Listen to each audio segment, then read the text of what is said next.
चलें जी, बिस्मिल्लाहिर्रहमानिर्रहीम। तो बेटा जैसा कि मैंने आपको कहा था कि हमारे लास्ट के 2 लेक्चर रह गए हैं, जिसमें से आज सेकंड लास्ट लेक्चर हमारा है और इंशाल्लाह एक लेक्चर जो है वो हमारा बाद में होगा। अच्छा, ये दोनों लेक्चर जो है स्टूडेंट्स, ये हम प्रोग्रामिंग से रिलेट करेंगे। ठीक है, इसमें हम प्रोग्रामिंग स्ट्रक्चर के बारे में बात करेंगे, एल्गोरिथम, फ्लो चार्ट के बारे में बात करेंगे, ये सारी बात करेंगे। और जो हमारा नेक्स्ट लेक्चर होगा स्टूडेंट्स, उसमें हम सी लैंग्वेज के फंडामेंटल्स को डिस्कस करेंगे, जिसमें फॉर्मेट, स्पेसिफायर वगैरह वो सारी चीजें आपके पास आ जाएंगी। तो इंशाल्लाह आपका फिर सी लैंग्वेज वाला पोर्शन भी एमसीक्यूज में नहीं फंसेगा। तो बच्चों, अब जो टॉपिक आप देख रहे हैं, जो कि आज की क्लास का हमारा पहला टॉपिक है बेटा, वो है types of programming language regarding structure. Structure की बात हो रही है स्टूडेंट्स, कि प्रोग्रामिंग लैंग्वेज में हमारे पास कितने तरह के स्ट्रक्चर हैं और हम कौन सा स्ट्रक्चर पहले फॉलो करते थे और कौन सा ऐसा स्ट्रक्चर है जो कि अब यूज किया जा रहा है मॉडर्न एरा में। तो बच्चों देखो यहाँ पे क्या लिखा हुआ है, computer languages have the following types regarding structure, instruction set, methodology of writing codes. तो बच्चों, हर लैंग्वेज का अपना एक स्ट्रक्चर होता है। ठीक है, याद रखना, हर लैंग्वेज का अपना एक स्ट्रक्चर होता है, हर लैंग्वेज का अपना एक इंस्ट्रक्शन सेट होता है और हर लैंग्वेज का अपनी एक मेथोडोलॉजी होती है कि कोड कैसे लिखना है। ठीक है, अब मिसाल के तौर पे बच्चों, चले मैं आपको बताता हूं। मिसाल के तौर पे फर्स्ट स्ट्रक्चर हमारे पास है जिसको हम कह रहे हैं procedure oriented. Second structure students हमारे पास है जिसे हम कह रहे हैं ऑब्जेक्ट ओरिएंटेड। और ये विजुअल प्रोग्रामिंग बेसिकली ये थर्ड है जो कि साथ में ही आ गया है। इसको कट कर देते हैं यहाँ से, यहाँ पे मैं लिख देता हूँ विजुअल प्रोग्रामिंग। विजुअल प्रोग्रामिंग, ठीक है। तो ये 3 तरह के बेटा आपके पास स्ट्रक्चर हैं जो डिफरेंट प्रोग्रामिंग लैंग्वेजेस जो है स्टूडेंट्स वो फॉलो करती हैं, 3 तरह के स्ट्रक्चर्स को। अब सबसे पहले बेटा मैं आपसे बात करने वाला हूं, ये फर्स्ट जो आपके पास है प्रोसीजर ओरिएंटेड, कि ये कौन सा स्ट्रक्चर है और ये कब फॉलो किया जाता है या नहीं किया जाता, इन सारी बातों पे हम डिस्कशन करते हैं। अच्छा, अब प्रोसीजर ओरिएंटेड पे बेटा अगर हम बात करें तो देखें क्या लिखा हुआ है बेटा। अब procedure language uses the traditional approach, यहाँ पे एक वर्ड लिखा हुआ है traditional approach for programming using predefined and programmer defined functions and procedures. The control structure play important role. Example में सी लैंग्वेज है, कोबोल है, पास्कल है। अच्छा, अब मेरी बात को जरा बहुत ध्यान से समझिएगा बेटा। ये जो आपके पास ये जो प्रोसीजर ओरिएंटेड है ना, ये एक ट्रेडिशनल अप्रोच है। मतलब सर ये एक ओल्डेस्ट मेथड है प्रोग्रामिंग का। ये एक ओल्डेस्ट मेथड है किसका? प्रोग्रामिंग का, प्रोसीजर ओरिएंटेड। इस स्ट्रक्चर का, अच्छा अगर आपको बेसिक सीखनी है तब तो ये बेस्ट है। अगर आपको किसी लैंग्वेज, मिसाल के तौर पे आपको कोई प्रोग्रामिंग लैंग्वेज नहीं आती और आपको अभी कुछ नो हाउ करनी है, तो आप तब तो ये कर लें, तब तो ये कर लें।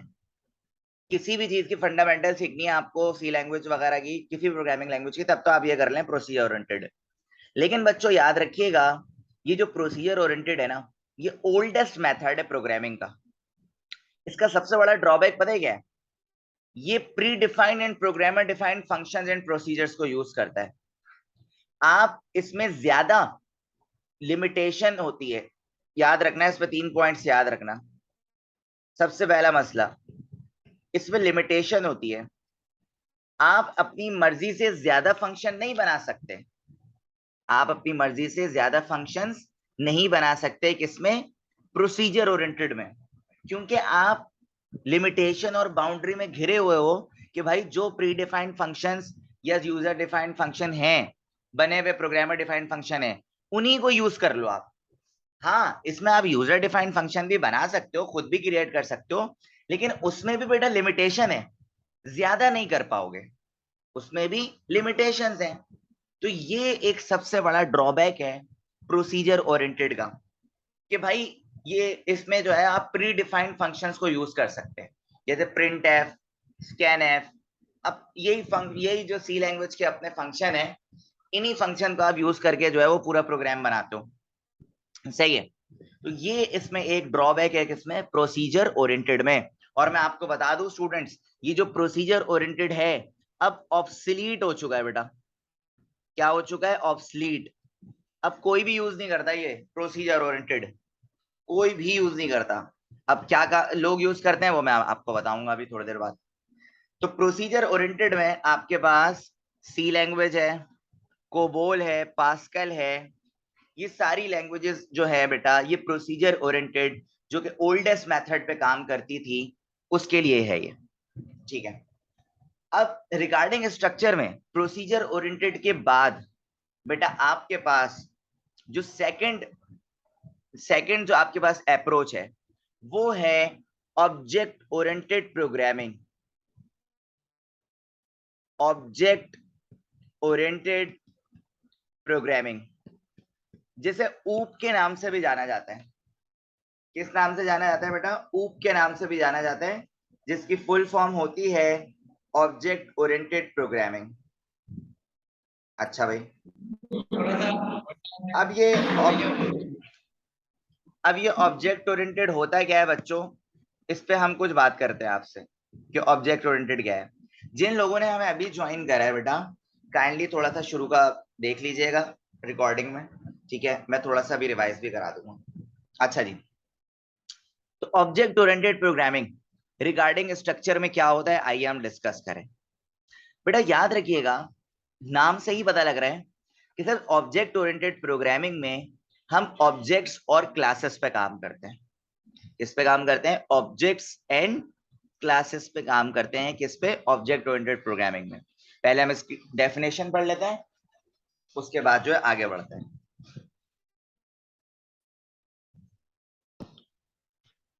अच्छा देखें, तो बच्चों आपके पास लिखा हुआ क्या है, an object oriented language uses classes and objects having specific properties and methods for a comprehensive programming. It is better approach than a procedure oriented language. जिसमें एग्जाम्पल में आपके पास आती है सी प्लस प्लस, जावा। और बेटा अभी जितनी भी लैंग्वेजेस आपके पास काम कर रही हैं, जितनी भी लैंग्वेजेस चल रही हैं, वो सारी जो है बेटा वो ऑब्जेक्ट ओरिएंटेड प्रोग्रामिंग में काउंट की जाती है। इसका सबसे बड़ा फायदा ये है बेटा, इस पे सारा काम होता है ऑब्जेक्ट्स एंड क्लासेस पे। किस पे होता है, ऑब्जेक्ट्स एंड क्लासेस पे। अब मैं आपको जरा कुछ एग्जाम्पल देता हूं। जैसे मिसाल के तौर पे बेटा, ह्यूमन एक ऑब्जेक्ट है। ह्यूमन क्या है स्टूडेंट्स, एक ऑब्जेक्ट है और उसकी बहुत सारी क्लासेस हैं। बहुत सारी क्या है, क्लासेस हैं, कैरेक्टरिस्टिक्स हैं। इसमें सबसे बड़ा फायदा पता है क्या है स्टूडेंट्स, ऑब्जेक्ट ओरिएंटेड में आप खुद से फंक्शन क्रिएट कर सकते हो, जैसे चाहो वैसे। Create functions, create functions. Object oriented में सबसे बेहतर फायदा, सबसे बड़ा फायदा ये है कि आप जितने चाहो फंक्शंस को क्रिएट कर सकते हो। सही है, जितने चाहे ऑब्जेक्ट्स बना सकते हो, जितने चाहे क्लासेस बना सकते हो। ये सारे काम आप कर सकते हो ऑब्जेक्ट ओरिएंटेड में। और सबसे बड़ी बात सर, ऑब्जेक्ट ओरिएंटेड में होता क्या है, जो सॉफ्टवेयर ऑब्जेक्ट ओरिएंटेड से बनाया जाता है उसके कोड को आप रीयूज कर सकते हो। उसके कोड को बेटा क्या कर सकते हो, रीयूज करते हो। जैसे मिसाल के तौर पे तुम लोग सी लैंग्वेज का जो कोड था उसको रीयूज नहीं कर सकते थे किसी दूसरे प्रोग्राम में, है ना। आपको नए सिरे से प्रोग्राम को बनाना पड़ता था। लेकिन बच्चों ऑब्जेक्ट ओरिएंटेड में फायदा ही यही है कि आप कोड को रीयूज कर सकते हो।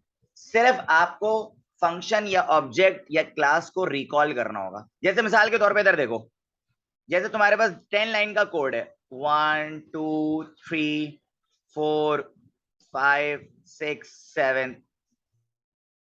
ठीक है, 7, चलो 7 तक ले लो, 6 तक ले लो। अच्छा, अब मिसाल के तौर पे यहाँ पे आपने कोड लिखा, यहाँ पे कोड लिखा, ये एक प्रोग्राम हो गया, लेट सपोज 3 लाइंस का एक प्रोग्राम हो गया।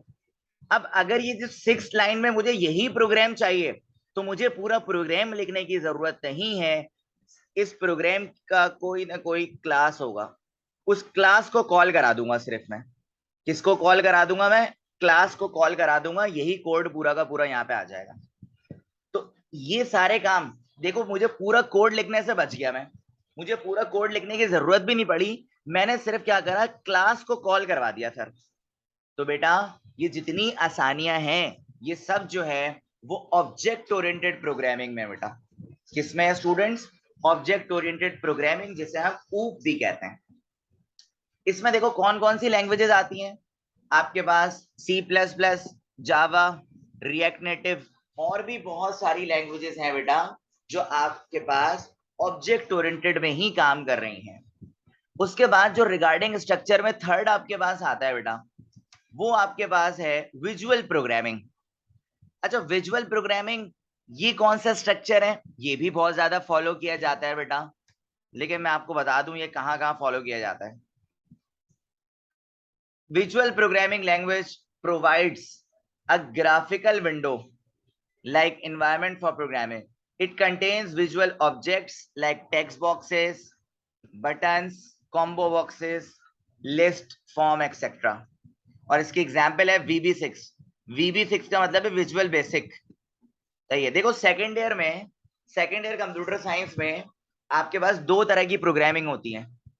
एक होती है सी लैंग्वेज और एक होती है विजुअल बेसिक। तो आपके टीचर और हम लोग ज्यादातर जो है वो सी लैंग्वेज को प्रेफर करते हैं, ताकि बच्चे के कुछ कॉन्सेप्ट्स बने, आगे प्रोग्रामिंग स्किल डेवलप हो स्टूडेंट्स में। अच्छा, विजुअल बेसिक क्या होता है? ये वो प्लेटफॉर्म होता है बेटा जिसमें आपके पास सब कुछ बना बनाया होता है, सिर्फ आपने ड्रैग एंड ड्रॉप करना होता है। और अब ज्यादातर इसी पे ही काम हो रहा है ना? जैसे मैं किसी को बता रहा था कभी क्लास में कि अब जो डिजाइनिंग का काम है वो लोग एडोब से ज्यादा कैनवा पे करने लग गए हैं। क्यों? क्योंकि सर सब कुछ बना बनाया है। इसी तरह अगर मैं आपसे बात करूं ना माइक्रोसॉफ्ट एक्सेस की, किसकी बात करूं? माइक्रोसॉफ्ट एक्सेस की। तो बेटा माइक्रोसॉफ्ट एक्सेस में जब हम डेटाबेस बनाते हैं ना, उसमें भी text box, buttons, list, form, ये सारी चीजें बनी बनाई होती हैं। सिर्फ हम करते हैं drag and drop, drag and drop, ये काम होता है स्टूडेंट्स हमारा। और इसी के जरिए जो है वो हमारा जो है वो फॉर्म बन जाता है या कोई भी डेटाबेस सॉफ्टवेयर बन जाता है। तो बेटा ये तीन तरह की प्रोग्रामिंग लैंग्वेज की स्ट्रक्चर थे आपके पास। अच्छा जी, अब बेटा सी लैंग्वेज के हिस्टोरिकल बैकग्राउंड पे बात होने वाली है। जरा देखें आप उसमें क्या है। सबसे पहली चीज जो कि आप जानते हैं, C language is a powerful programming language developed by Dennis Ritchie. ये बहुत काम की बात है भाई, Dennis Ritchie at Bell lab, at Bell laboratories of U S A in 1972। अक्सर बेटा आपके पास ये एमसीक्यू आता है कि सी लैंग्वेज किसने डेवलप करा और कब डेवलप करा। ये चीजें अक्सर आपके पास एमसीक्यूज में आ जाती हैं। अच्छा, उसके बाद आइए जरा और हिस्टोरिकल बैकग्राउंड देखें जरा सी लैंग्वेज का। In the early ages of computer programming there used to be special purpose programming language. For example COBOL, COBOL की एब्रीविएशन तो पता ही है आपको, कॉमन बिजनेस ओरिएंटेड लैंग्वेज, जो कि एक बिजनेस एप्लीकेशन के तौर पे यूज की गई कोबोल। उसके बाद फोर्ट्रॉन यूज की गई, ठीक है, जिसकी एब्रीविएशन है फॉर्मूला ट्रांसलेशन, जो कि मैथमेटिकल और टेक्निकल प्रॉब्लम्स के सॉल्यूशन के लिए यूज की गई। उसके बाद पास्कल लैंग्वेज है, ये साइंटिफिक प्रॉब्लम्स के लिए यूज की गई थी बेटा, ठीक है। और उसके बाद बच्चों सी वॉज इवोल्व्ड, देखो क्या लिखा हुआ है, C was evolve from the earlier language BCPL, जिसकी एब्रीवेशन है basic combined programming language, was developed in 1967 by Martin Richards at the Cambridge University। अब मेरी बात को जरा समझें। देखो सी लैंग्वेज जो है वो डायरेक्टली सी लैंग्वेज नहीं हुई, बल्कि सी लैंग्वेज से पहले आपके पास एक और लैंग्वेज थी जिसे हम कहते हैं BCPL, basic combined programming language, जो कि 1967 में मार्टिन रिचर्ड्स ने इन्वेंट करी थी, डेवलप करी थी बेटा। कहाँ पे? कैम्ब्रिज यूनिवर्सिटी में। ठीक है, अच्छा भाई आगे देखें। BCPL was developed as language for writing system software, especially operating system and compiler. अच्छा, BCPL जो है वो बेसिकली आपके पास सिस्टम सॉफ्टवेयर के डेवलपमेंट के लिए यूज हुई, जैसे ऑपरेटिंग सिस्टम या कोई कंपाइलर वगैरह के लिए आपके पास जो लैंग्वेज यूज की गई वो BCPL यूज की गई। In 1970, Ken Thompson at Bell Laboratories developed a language based on BCPL. It called it B language, means the first letter of BCPL. अब 3 साल बाद 1970 में केन थॉमसन ने क्या काम करा भाई? इन्होंने ये जो BCPL वाली लैंग्वेज थी इस पे कुछ चीजें चेंज करके अपने नाम से नहीं बल्कि BCPL का जो फर्स्ट लेटर है B, इस नाम से जो है वो क्या करा, लैंग्वेज बना दी, जिसका नाम क्या हो गया? B language. जिसका नाम क्या हो गया स्टूडेंट्स? बी लैंग्वेज हो गया। ठीक है, उसके बाद आ जाए आपके ये डेनिस रिची साहब। इन्होंने क्या करा भाई? इन्होंने फर्दर इसमें काम करा। Dennis Ritchie was the programmer who developed B language further as a new language and gave it to the name of C, the second letter of BCPL. सही है। तो आखिरी दफा जो ये बी लैंग्वेज पे काम करा वो डेनिस रिची ने करा, और इसीलिए डेनिस रिची ने नाम उसका चेंज करके क्या कर दिया? बी से सी लैंग्वेज कर दिया। बी से क्या कर दिया बेटा? सी लैंग्वेज कर दिया, जो कि BCPL का सेकंड लेटर था। तो ये इसकी थोड़ी सी डेवलपमेंट स्टोरी है बेटा, किसकी? सी लैंग्वेज की।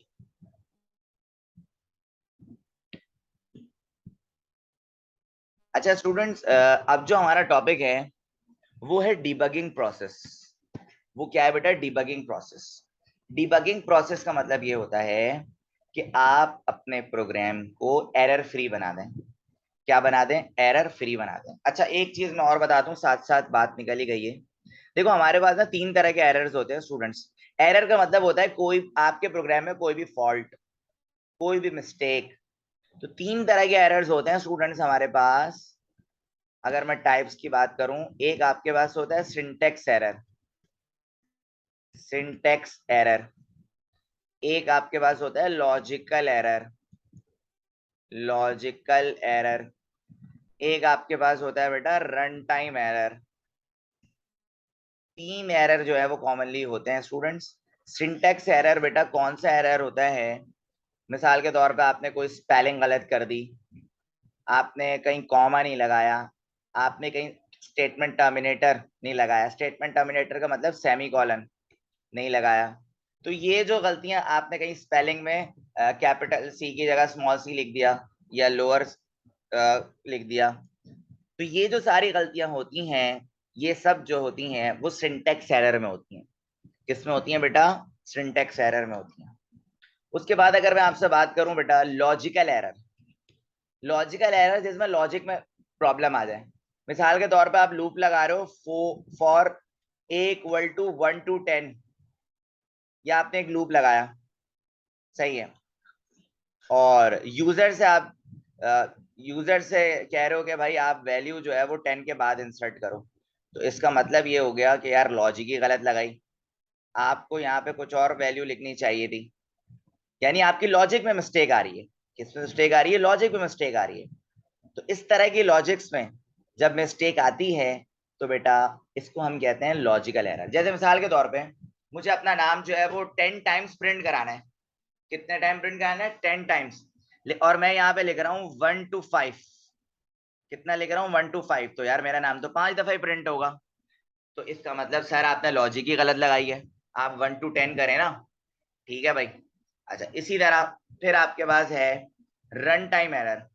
अच्छा रन टाइम एरर में जो है ना, अगर यूजर कोई गलत इनपुट दे दे, अगर यूजर क्या कर दे, कोई गलत इनपुट दे दे, जैसे मिसाल के तौर पे आपने कैलकुलेटर बनाया सी लैंग्वेज में, तो जब आपने कैलकुलेटर बनाया आपने डिवीजन दे दिया। अब डिवीजन में यूजर ने कर दिया भाई डिवाइड बाय 0, और आपको पता है 2 डिवाइड बाय 0 का मतलब होता है इन्फिनिटी, यानी मैथ एरर। तो यहाँ पे जो एरर जनरेट होगा उस एरर को बेटा हम कहते हैं रन टाइम एरर। ठीक है, क्या कहते हैं? Run time error. The process through which programme can be made error free and properly function is called debugging process। बेटा डिबगिंग प्रोसेस उस प्रोसेस को कहा जाता है जिसमें आप अपने प्रोग्राम को एरर फ्री बनाते हैं। और एरर फ्री बनाने के लिए हमारे पास कुछ टूल्स हैं। उन टूल्स को जरा देखते हैं कि कौन कौन से टूल्स को हम यूज करके अपने सॉफ्टवेयर को, अपने प्रोग्राम को एरर फ्री बनाते हैं। एक आपके पास है डेस्क चेकिंग, एक है manual testing with sample data, एक आपके पास है स्ट्रक्चर्ड वॉक थ्रू, एक आपके पास है अटेम्प्ट एट ट्रांसलेशन, एक आपके पास है testing sample data on computer, और एक आपके पास है रन रियल वर्ल्ड डाटा। ये आपके पास 6 स्टेप है स्टूडेंट्स, जिसमें हम अपने प्रोग्राम को एरर फ्री बनाते हैं। अब सबसे पहला स्टूडेंट्स आपके पास है डेस्क चेकिंग। देखें जरा डेस्क चेकिंग होता क्या। लिखा हुआ है in the desk checking a programmer checks a printout of the program while sitting at a desk. The programmer goes through the listing line by line looking for syntax, logic and runtime error. In other words, desk checking is a sort of proofreading. बच्चों असल बात लिखी हुई नीचे कि sir आपने जो भी प्रोग्राम बनाया है, जो भी सॉफ्टवेयर बनाया है, उसका जो है वो एक प्रोग्राम का जो है वो प्रिंट आउट निकाल लें। क्या निकाल लें? प्रिंट आउट निकाल लें, और फिर लाइन बाय लाइन उसको चेक करें कि यार मेरे प्रोग्राम में कोई सिंटेक्स लॉजिक का तो मसला नहीं है, कोई एरर का मसला तो नहीं है। यानी इन शॉर्ट आप ये कह लें बेटा कि डेस्क चेकिंग जो है वो एक तरह की प्रूफ रीडिंग होती है। क्या होती है सर? प्रूफ रीडिंग होती है, जिसमें आप अपने कोड को चेक कर रहे होते हो डेस्क पे बैठ के। सिंपल। सेकंड बेटा आपके पास है manual testing with sample data. अब मैनुअल टेस्टिंग देखें जरा। Both correct and incorrect data are run through the program manually, not while a computer to test for correct processing result. This is called dry run of program. If any error is found, then it is removed before further testing. अच्छा देखें, मैं आपको जरा समझाता हूँ। आपका data कोई भी हो, आपका कोई भी प्रोग्राम हो, चाहे वो सही हो या गलत हो, आप पहले उसकी मैनुअल टेस्टिंग कर लें बेटा। आप पहले क्या कर लें? मैनुअल टेस्टिंग कर लें। मैनुअल टेस्टिंग का मतलब है पहले खुद से चेक कर लो, उसके बाद जाके रन करो। सही है?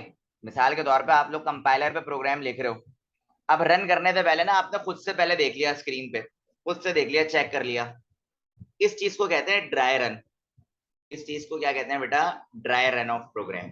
ठीक है, और इस चीज को हम मैनुअल टेस्टिंग भी कहते हैं। मैनुअली आपने टेस्ट कर लिया भाई अपने डेटा को। Number 3, structured walk through. Structured walk through क्या होता है जरा देखें आप। A structured walkthrough is the process in which 3 or 4 programmers, including the creators of program, review walk through the program. They analyze it for completeness, accuracy, quality of design, and then discuss their conclusions. बेटा देखो software houses में क्या होता है, software house में पूरी team काम कर रही होती है। मिसाल के तौर पे टीम के एक बंदे को प्रोग्राम डिजाइन करने का कहा है भाई। अब टीम का एक बंदा जब प्रोग्राम को डिजाइन कर लेगा, उसके बाद वो स्ट्रक्चर्ड वॉक थ्रू, मतलब उसकी टीम के जो सीनियर लोग होंगे वो भी प्रोग्राम को चेक करेंगे, प्रोग्राम को रिव्यू करेंगे। ठीक है, और रिव्यू में क्या करेंगे? वो सबसे पहले वो देखेंगे कि यार प्रोग्राम कंप्लीट है या नहीं है, कंप्लीटनेस। उसके बाद देखेंगे एक्यूरेसी, कि यार प्रोग्राम सही काम कर भी रहा है या नहीं कर रहा।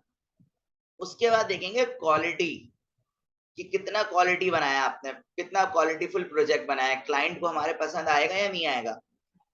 और उसके बाद पहुंचेंगे वो कंक्लूजन पे। तो ये सारी चीजें स्टूडेंट्स होती हैं डीबगिंग प्रोसेस के अंदर। ठीक है, इसी तरह आगे आपके पास है attempt at translation. Attempt at translation का क्या मतलब है भाई? अपने प्रोग्राम को आप रन कर दें कंप्यूटर में, और जाहिर सी बात है सर प्रोग्राम को रन करते हैं हम थ्रू द ट्रांसलेटर। जैसे हमने सेकेंड ईयर में जो ट्रांसलेटर जो कंपाइलर का इस्तेमाल करा था बेटा, वो हमारे पास था टर्बो C++, या कुछ लोग मोबाइल पे भी करते होंगे CXX ड्रॉइड, या डेव C++ में भी हो सकता है। तो ये सारे आपके पास कंपाइलर हैं जो कि आपके कोड को, आपके प्रोग्राम को क्या करते हैं बेटा, रन करते हैं, यानी मशीन लैंग्वेज में कन्वर्ट करते हैं।